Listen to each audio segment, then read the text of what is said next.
하나님 말씀은 예레미야 5장 31절입니다. 하나님 말씀은 예레미야 5장 31절 말씀입니다. 선지자들은 거짓을 예언하며 제사장들은 자기 권력으로 다스리며 내 백성은 그것을 좋게 여기니 마지막에는 너희가 어찌 하려느냐. 아멘.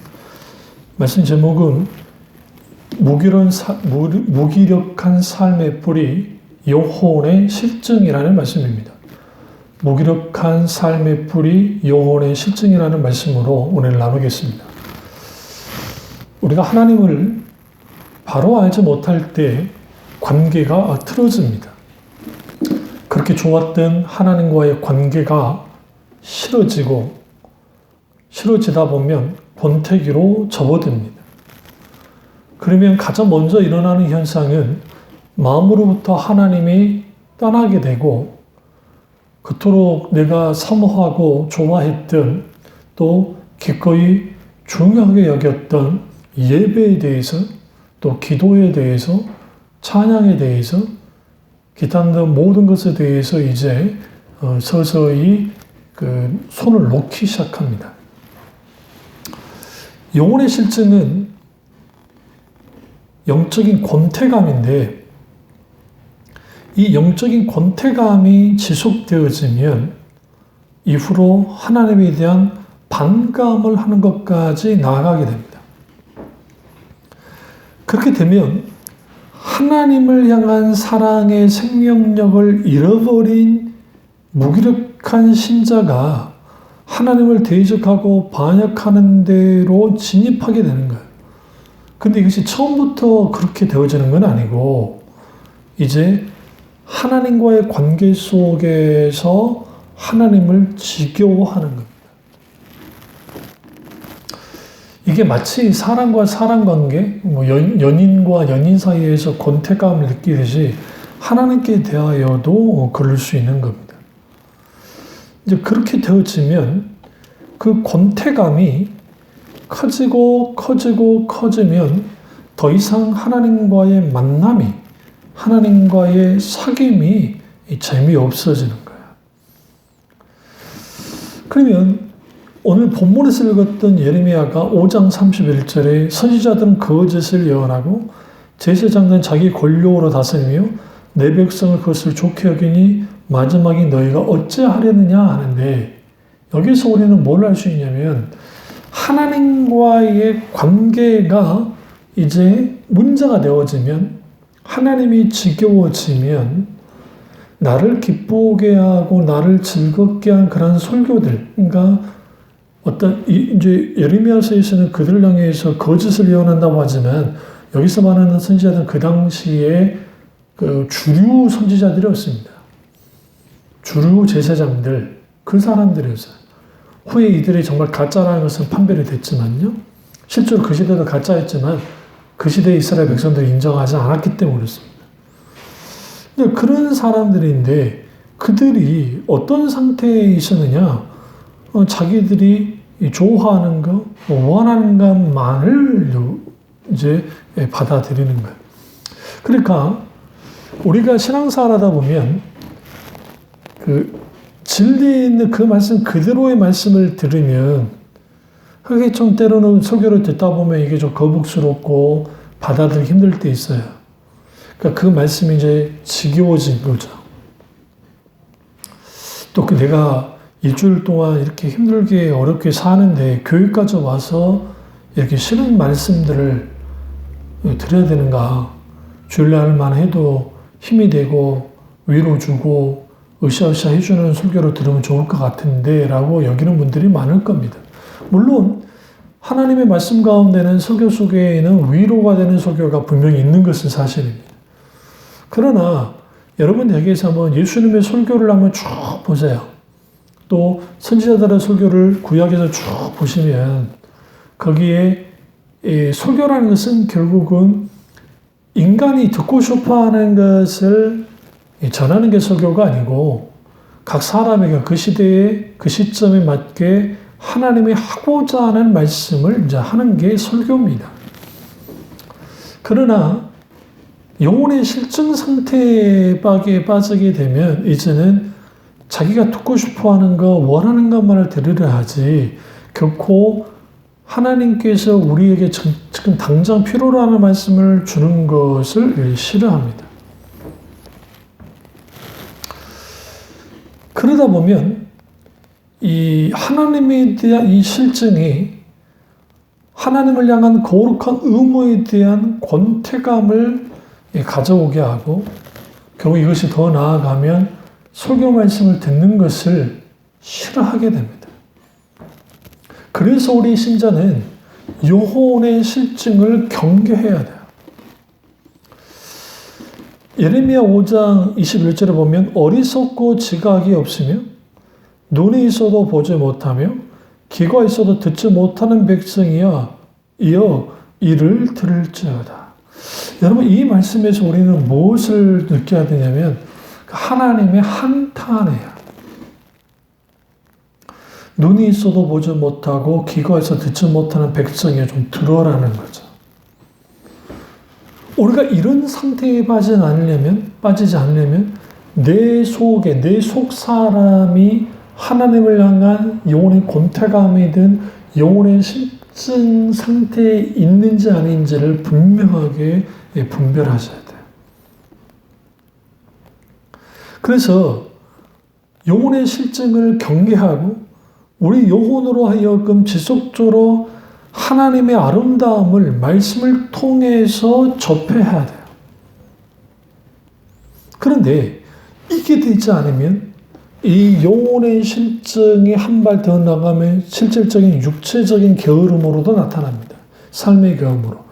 그러니까 나태함과 안일함이 영혼의 실증이 게으름까지 연결되고 그 게으르게 되어지면 이제는 더 이상 하나님을 향한 헌신이나 하나님을 향한 예배나 하나님을 향한 거룩한 의무를 이제 내팽개쳐 버리는 겁니다. 그러면 왜 우리에게 이러한 영혼의 실증이 일어나는 것일까요?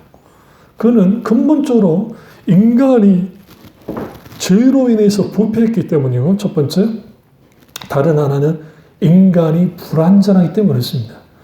아담과 하와의 타락한 이후에 모든 인간은 원죄 가운데 이제 살게 됩니다. 그런데 그 죄의 특성은 뭐냐면 죄는 하나님과 우리 사이를 가로막는 게 죄입니다. 갈라버리는 거죠. 그러니까 모든 인간은 예수를 그리스도를 믿는 사람이든 믿지 않는 사람이든 공이 갖고 있는 게 하나님을 떠나려고 하는 경향성입니다. 이걸 아담의 죄된 본성이라 해요. 타락한 본성. 그래서 우리가 부단히 경건의 연습을 하지 않고 부단히 하나님과의 관계를 추구해 나가지 않으면 그대로 내버려 두면 마치 한강물에 가만히 있으면 물살에서 떠 내려가는 것처럼 우리는 쉽게 떼 내려가는 거예요. 여러분 아무리 큰 고래가 있다 할지라도 큰 물고기가 있다 할지라도 그 물고기가 힘을 잃고 병들거나 아니면 다치거나 죽어버리면 그 물살에 얼마 되지 않아도 그 물살에 의해서 어떻게 해요? 흘러내려가듯이 신자도 마찬가지입니다. 영적으로 깨어있지 않으면 영적으로 자기 영적 상태를 점검하는 신앙생활을 하지 않으면 우리는 그 힘을 잃기 때문에 어떻게 돼요? 떠내려가는 거죠. 세상 조류에 의해서. 그래서 예수님이 근신하여 깨어 기도하라고 말씀하시고 사도 베드로도 마찬가지고 때가 악하기 때문에 정신을 차리고 깨어 기도하라고 하고 사도 바울도 똑같이 근신하여 깨어 기도하라고 했던 이유 중에 하나는 뭐냐면 그리스도인이 깨어있지 않으면 근신하지 않으면 언제든지 영혼의 실증을 느끼게 돼요. 그러니까 영혼의 실증을 다른 말로 하면 영적 침체라는 표현으로도 말할 수 있고 또 하나는 말하면 신앙의 물러남이라고 할 수 있는데 이런 상황은 언제든지 쉽게 일어날 수가 있습니다. 그래서 인간의 부패성, 죄로 인한 이 부패가 우리에게 어떻게 이제 역사되어지냐면 우리에게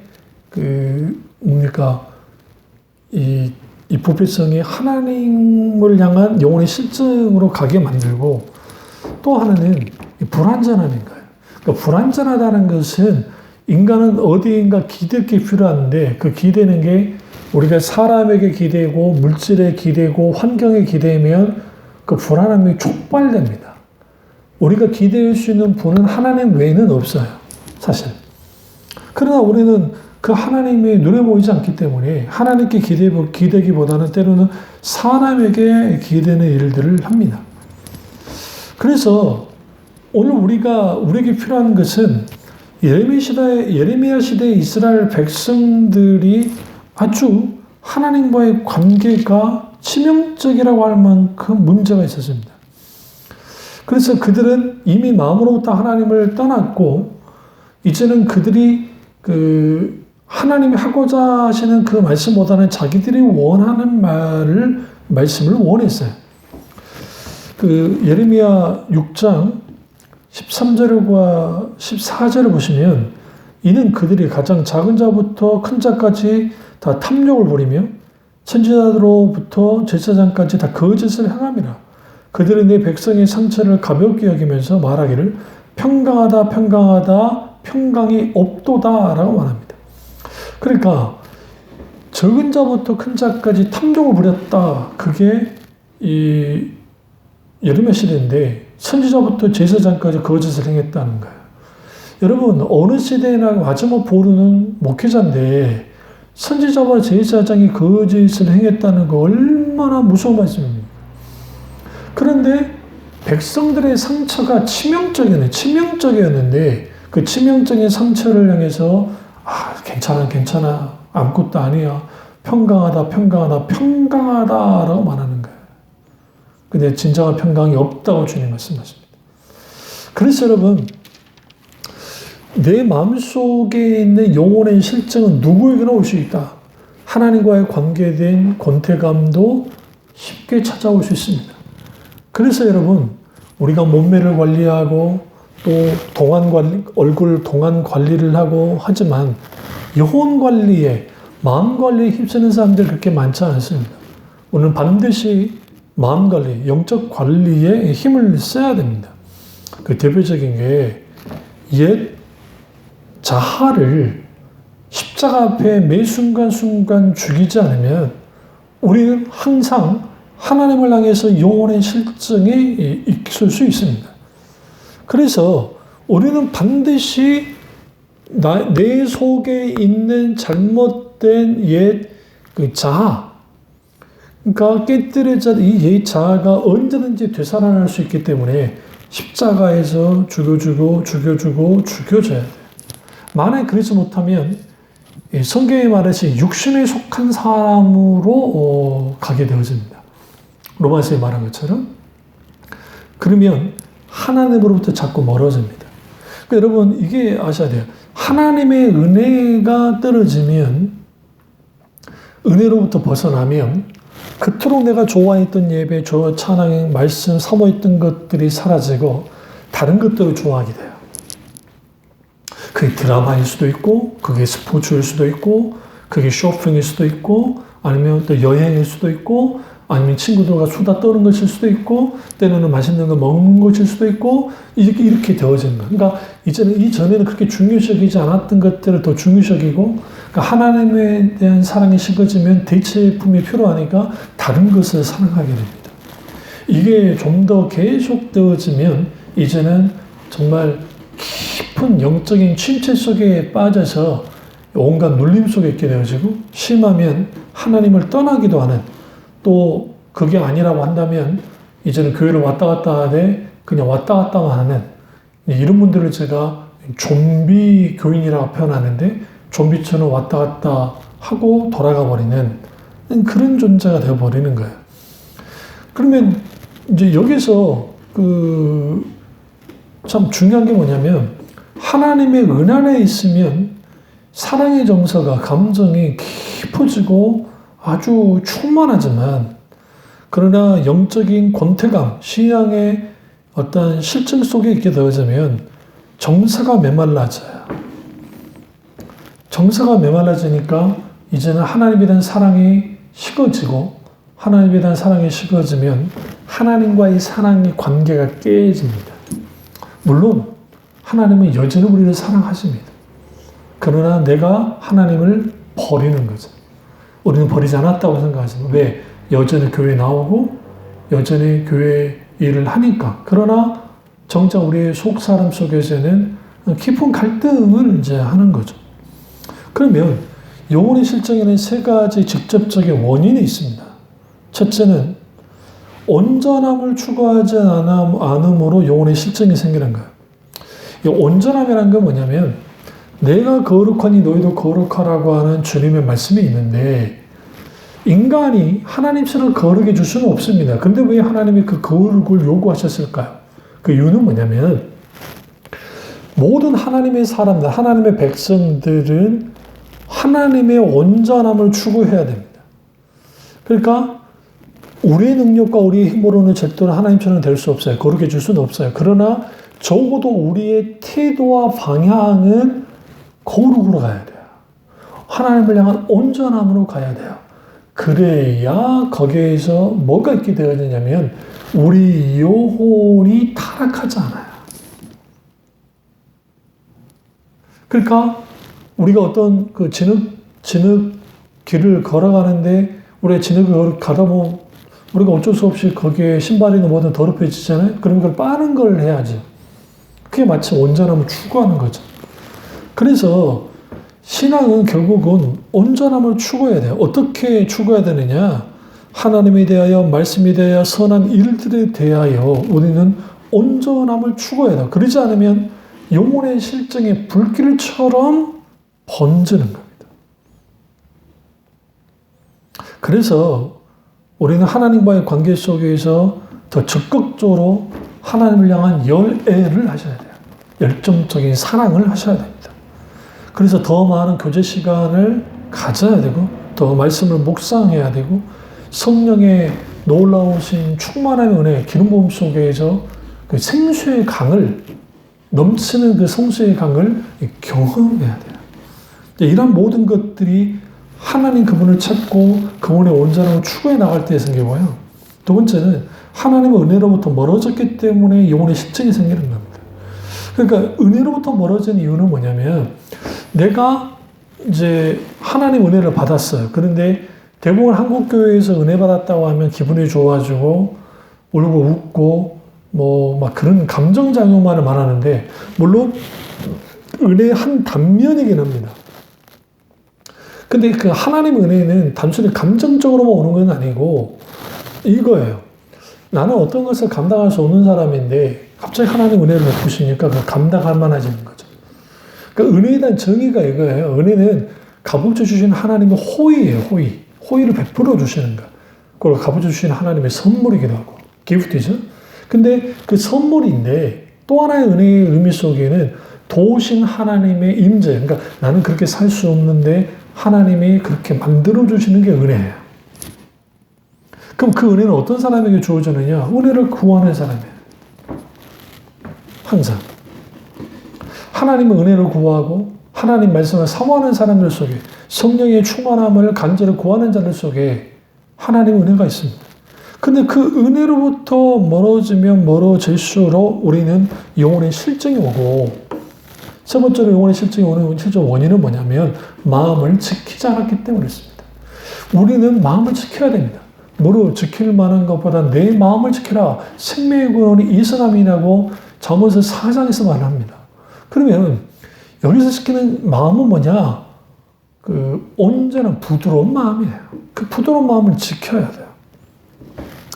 근데 이 마음이 지켜지지 않는 이유는 뭐냐면 우리가 일상 삶을 살아갈 때에 그 뭡니까? 너무 분주하게 살아가는 것도 우리의 마음을 조급하게 만들고 그런 거예요. 그러니까 우리가 하나님께 예배드리고 기도하는 시간까지도 우리의 삶이 방해한다면 우리는 반드시 그 조정하셔야 돼요. 그러면 안 됩니다. 그래서 우리가 그 마음을 지킬 때 적군이 쳐들어와서 성이 멀어지면 모든 사람이 죽는다는 그 마음을 가지고 절대적으로 사수해야 되는 게 우리의 마음입니다. 우리 마음이 반드시 뭐 해야 되느냐? 지켜져야 돼요. 그래서 우리의 생각, 우리의 마음의 경향, 우리의 정서의 움직임을 살펴야 돼요. 내 생각에 어떤 생각을 가득 차 있는지, 요즘에 막 돈 버는 생각이 가득 차 있는지, 아니면 어떤 다른 그 생각에 많이 가득 차 있는지를 봐야 되고, 우리의 마음의 경향이, 지금 내 경향이, 내 방향이 어디를 향하고 있는 거지. 요즘 뭐 트로트 열풍인데 트로트 향했습니까? 그러면 우리는 절제하셔야 돼요. 어떤 드라마에 있으면 절제하셔야 돼요. 정서의 움직임을 보셔야 돼요. 그래서 영혼의 실증은 은혜의 마음을 좀먹습니다. 그 은혜를 급격하게 어떻게 해요? 그러니까 어떤 영혼의 실증에는 급격하게 오는 경우는 없어요. 서서히 오는데 이제는 그 은혜가 서서히 떨어지도록 해요. 그러니까 부부가 하루아침에 실증을 내지 않습니다. 익숙해지면 습관화되고 결국 남남이 되는 것처럼 살아가는 사람들이 많죠. 그래서 신앙생활도 마찬가지입니다. 같은 패턴으로 살다 보면 그게 익숙해지잖아요. 이게 익숙함의 함정이라 그러는데 그 익숙함의 함정에 빠지면 하나님에 대한 영혼의 실증이 있게 되어져요. 좋은 부부가 되려고 노력하는 것처럼 하나님과의 관계에도 우리는 뭐가 필요해요? 영혼을 관리해야 돼요. 혹은 돌봐야 돼요. 또 하나는 영혼의 실증이 있는 것 중 하나는 죄에 대하여 쉽게 허락할 때 되는 거예요. 이걸 이제 그 신앙의 침륜이라고 하는데 영적인 침륜에 빠지는 거예요. 침체에 빠지는 거죠. 그러니까 우리는 할 수 있는 한 죄에 대해서도 너무 막 병적으로 막 할 필요까지는 없지만 그럼에도 불구하고 죄를 지으면 즉각 하나님 앞에 회개하려 해야 됩니다. 그러면 영혼의 실증은 어떤 우리에게 영향을 주냐면 첫째는 지성에 영향을 끼쳐서 생각의 부주의함을 갖게 해요. 그러니까 그 생각의 부주의함이라는 말은 뭐냐면 마땅히 이제 하나님과 관계, 하나님의 백성은 하루하루의 삶을 살 때 하나님을 묵상하고 하나님 은혜 가운데 살아가야 되는데 그것보다는 어떤 잡다한 여러 가지를 가지고 막 그렇게 살아가는 것이죠. 근데 그게 이제 문제가 됩니다. 두 번째는 죄를 미워해야 될 신자가 죄에 대하여 미지근한 태도를 유지하는 거예요. 그러니까 죄가 마음에 들어오면 우리의 의지가 죄를 생산하지 않으려는 투쟁을 멈춰요. 그냥 그대로 행동해버리는 거예요.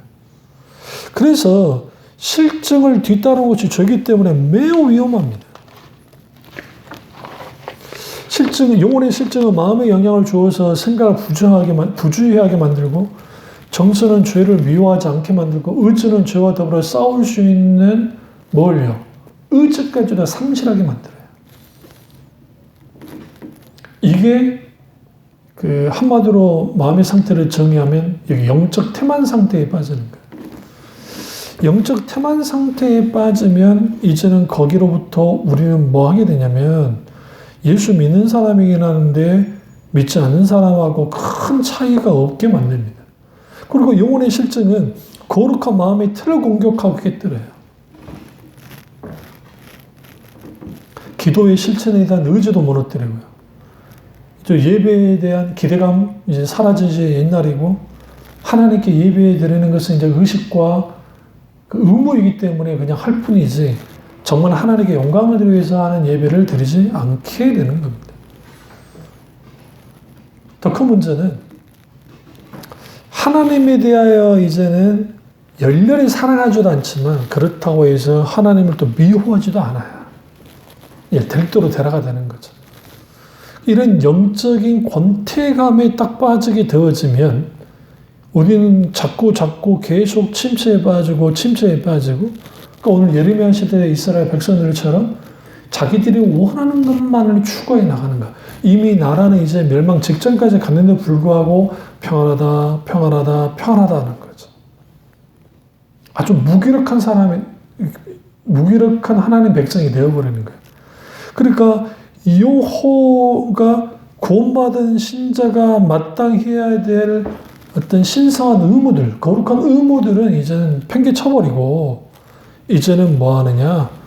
이제 어떤 영적인 부단한 어떤 영적인 전쟁, 영적인 전쟁은 생각과 마음과 말을 통해서 나타난다 했잖아요. 이런 것들은 다 중단하지 옛날이고 이제는 그냥 형식적인 신앙생활을 반복하고 신앙생활 하면서도 시큰둥하게 그냥 살아가다가 생명력을 잃어버린 여호원이 되어지고, 그래서 내가 왜 신앙생활 하는지도 모르겠고, 급기야기 한 발 더 나가면 이제는 하나님이 계신지 안 계신지 모르겠고, 내가 구원을 받았는지 안 받았는지 모를 것 같은 그런 상황에 빠지죠. 그렇게 되어지면 너무나 많은 것들을 잃어버리는 거예요. 그래서 생명을 잃어버린 영혼의 문제를 정확하게 진단해야 돼요. 그래야 긴급적인 처방을 할 수 있기 때문에 그렇습니다. 그럼 왜 영혼의 실증이 무서운가?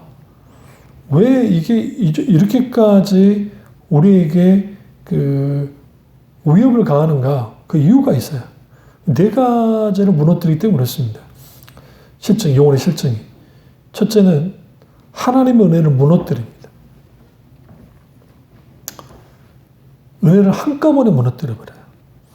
그러니까 우리가 하나님의 은혜를 누리면서 살아야 되는데, 하나님의 은혜가 있게 되어지면 참 기쁜 가운데 신앙생활 하는데 이런 모든 것들을 무너뜨려요.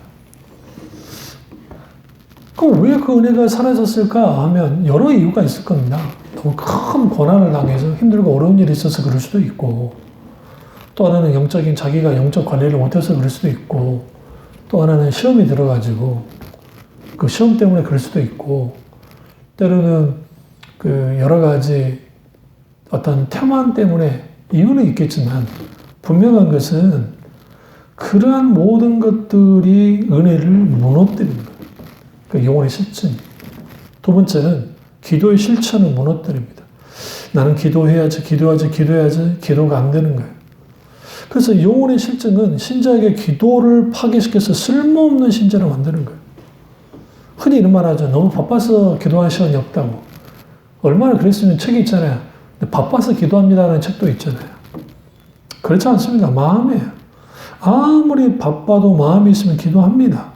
그럼 왜 기도를 하지 않게 될까? 그것은 여러 번의 기도 응답이 없어서 그럴 수도 있고, 또 기도한다 할지라도 그게 그냥 기도만 한 거죠. 하나님의 손만을 구하다가 그렇게 되기도 하고, 또 인간은 기본적으로 성향이 기도하는 것보다는 또 기도가 어렵고 힘드니까 사람들은 기도를 게을리다 하다 보니까 기도의 능력을 잃어버리는 거죠. 그러니까 여러 기도 못하는 이유는 있겠지만, 그러나 근본적인 이유는 뭐냐면 영혼의 실증이기 때문에 그렇습니다. 세 번째는 영혼의 실증은 말씀의 미각을 사라지게 만듭니다. 그러니까 설교를 들어도 그 말씀의 맛을 몰라요. 말씀을 읽고 묵상해도, 말씀을 들어도 그 말씀에 대해 무감각해지는 거예요. 그러니까 사도 바울이 그 말씀을 깊이 막 전할 때에 유두고라는 청년이 삼천리에서 설교 듣고 있다가 졸다가 떨어져 갖고 죽습니다. 물론 하나님의 놀라운 역사 가운데 사도 바울 통해 다시 살아나긴 합니다만, 이게 왜 그러냐면 아무리 피곤해도 영적인 어떤 사모함과 열렬함이 있으면 이겨낼 텐데 그러지 못했던 거죠. 그래서 여러분, 우리가 내 영적 상태 중에 바로미터는 뭐냐면, 과거에는 설교를 내가 참 잘 들었는데 설교가 들리지 않는다. 그럼 딱 생각해야 돼. 아, 내가 듣는 게가 지금 뭔가 문제가 생겼구나.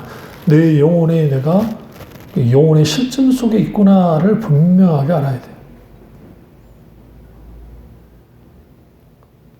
영혼의 실증이 있게 되어지면 설교도 내 입맛에 맞는 설교를 원해요. 마땅히 하나님이 이 시점에 선포해야 될 말씀을 듣고자 하지 않아요.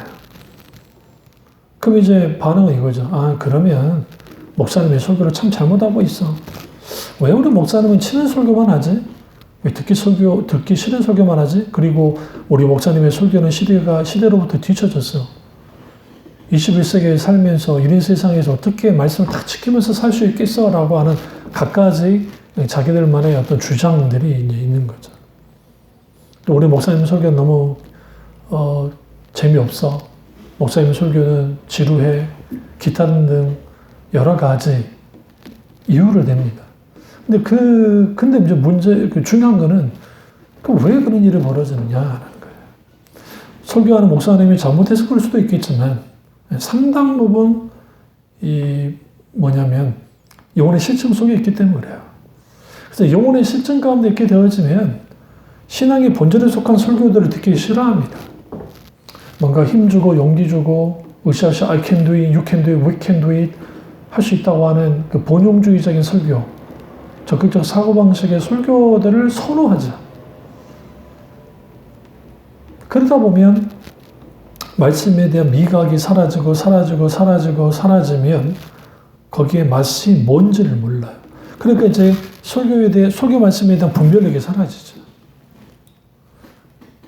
그러니까 진리에 속한 신앙의 본질에 대한 말씀을 먹어야 영혼이 살찌워지고 영혼이 이제 양식을 채울 텐데 그게 안 되는 거예요. 그러니까 빽빽 영적으로 말라가는 거죠. 영적으로 먹지 못하니까. 네 번째는 뭐냐면 믿음의 에너지를 고갈시킵니다.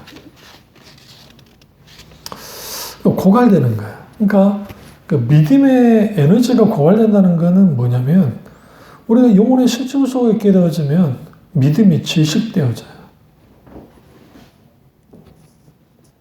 왜? 하나님을 믿지 않잖아요. 믿음의 대상이신 하나님을 사랑하지도 않고 이제는 미워하지도 않는 권태감에 빠져 있는데 믿음이 정상 작동될 리가 없죠. 왜냐하면 제가 늘 항상 강조했지만 믿음은 하나님과의 관계 속에서 주어지는 것이고 우리가 그 믿음이 강해진다 또 큰 믿음을 갖는 이런 모든 것들은 하나님과의 관계가 가까이냐 가까이지 않느냐에 따라서 사실 믿음의 강도가 달라져요. 그래서 하나님과 가까웠던 하나님의 사람들에게 있어서는 믿음의 역사가 크게 나타났잖아요. 그와 동일하게 하나님과 멀어졌는데 믿음이 정상작동한다는 것은 이건 불가능한 일입니다. 사실상.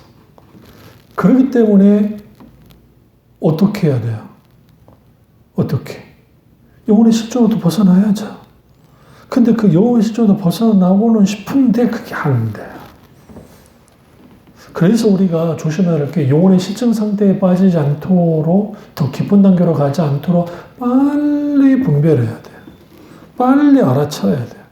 그래서 우리가 매일매일 하나님께 기도하고 말씀을 보고 설교 말씀을 듣고 그 힘쓰는 게 그게 필요한 겁니다. 그래서 김만주 목사님이 영혼의 실증이라는 책에서 그래서 어떻게 하면 영혼의 실증에 대해서 이겨낼 수 있는가? 첫째는 전심으로 하나님을 추구해야 되고, 두 번째는 하나님께 받은 것을 인생의 목표로 삼아야 되고, 세 번째는 마음을 집중해야 되고, 네 번째는 마음을 쏟아 부어야 되고, 다섯째는 실증의 마지막을 생각해야 되고, 여섯째는 실증의 부당함을 생각해야 했어요. 이걸 다루기는 시간이 좀 걸리기 때문에 다음에 제가 다루겠습니다만은 여기서 분명한 건 뭐냐면 하나님을 추구하는 신자는 하나님을 만나게 돼 있고 하나님을 자주 만나는 분들은 하나님과의 관계가 깊어질 수밖에 없고 하나님과 깊은 관계 가운데 있게 되어지면 이걸 아는 거야. 하나님만이 나의 유일한 사랑이라는 사실을 알고 그러면 하나님을 더욱더 사랑하게 돼요. 아가서에서 슐라민 여인이 솔로몬을 사랑한 것처럼 이스라엘 백성 하나님을 사랑해야 되는 것처럼 그러면 거기에서 하나님을 사랑해요. 그러나 인간의 인지는 죄성에 의해서 아담의 타락과 본성 때문에 기타 등 여러 이유 때문에 우리 가운데 영혼의 실증이 있게 되어질 때 내가 그렇게 기도를 하는데도 불구하고 내가 그 예배를 드리는데도 불구하고 영혼의 실증이 생길 때 어떻게 해야 되냐는 거예요. 그때는 두 손 들고 하나님 앞에 부르짖어야 돼요. 하나님을 향한 나의 사랑이 식어져 버렸습니다. 하나님의 사랑이 내게 다시 회복되게 달 기도해야 되고요. 무엇보다 중요한 것은 내 영혼의 실증이 왜 생겼는지를 하나님께 물어야 되고 그리고 그 영혼의 실증의 문제를 우리가 좀 깊이 좀 심각하게 받아들여야 돼요. 그래서 내가 하나님 앞에 뭐 하는 거예요? 마땅히 하나님 앞에 내가 이 하나님을 향할 수 있도록 내가 늘 영적으로 하나님과 관계 속에 있기를 원한다는 사실을 내가 신앙 고백으로 드러내야 되고요. 무엇보다 하나님 이 영혼의 실종부터 벗어나게 해달라고 늘 기도하시고 더 깨어있으면서 정말 하나님의 놀라운 은혜 가운데 우리가 어떤 영혼의 실종 가운데 있지 않는 교우들 다 되시기를 주님의 이름으로 축원합니다. 기도하겠습니다. 상해 주신 역사여 은혜의 주님, 어느 누구든지 모든 사람이 영혼의 실종에 쉽게 빠질 수 있으면 합니다. 각기 정도의 차이가 있겠지만 우리가 이런 영혼의 실종 가운데 빠지지 않도록 주님이 도와주시고 크고 놀라우신 하나님의 은혜 가운데 이 모든 영혼의 실종 가운데 벗어날 수 있도록 베풀어 주옵소서. 성령님 오셔서 이 자리에 함께 해주세요. 이 설교를 듣고 있는 분들을 위해도 하나님께서 인터넷이든 어떤 환경이든 주께서 만져주셔서 특별히 주님 각 마음을 만져주시기 원합니다. 상처난 심령, 정말 힘들고 어려운 심령 가운데 하나님이 만져주시고 성령님의 놀라운 치유의 기름 부음이 부어질 수 있음을 축원합니다. 성령님 오셔서 더 강하게 역사해 주세요. 예, 주님 더 붙잡아 주세요. 주님이 더 역사해 주세요. 성령께서 친히 은혜 가운데 붙잡아 주셔서 역사해 주시며 하나님의 크고 놀라우신 은혜의 역사가 온전히 나타나서 주님이 주신 크신 은혜가 온전히 강하게 나타날 수 있게 베풀어 주시옵소서. 오 주님, 우리의 영혼을 깨어나게 하시고 일어나게 하시고 더 힘받게 하시고 하나님 은혜의 현재 통찰 있게 하시고 성령 충만하게 성령 기름을 부어주시고 하나님의 놀라운 크고 은혜의 역사가 온전히 나타날 수 있도록 은혜 베풀어 주시옵소서. 온전히 주님만이 함께 하시고 역사하시기 원하며 예수님의 이름으로 기도드렸습니다. 아멘.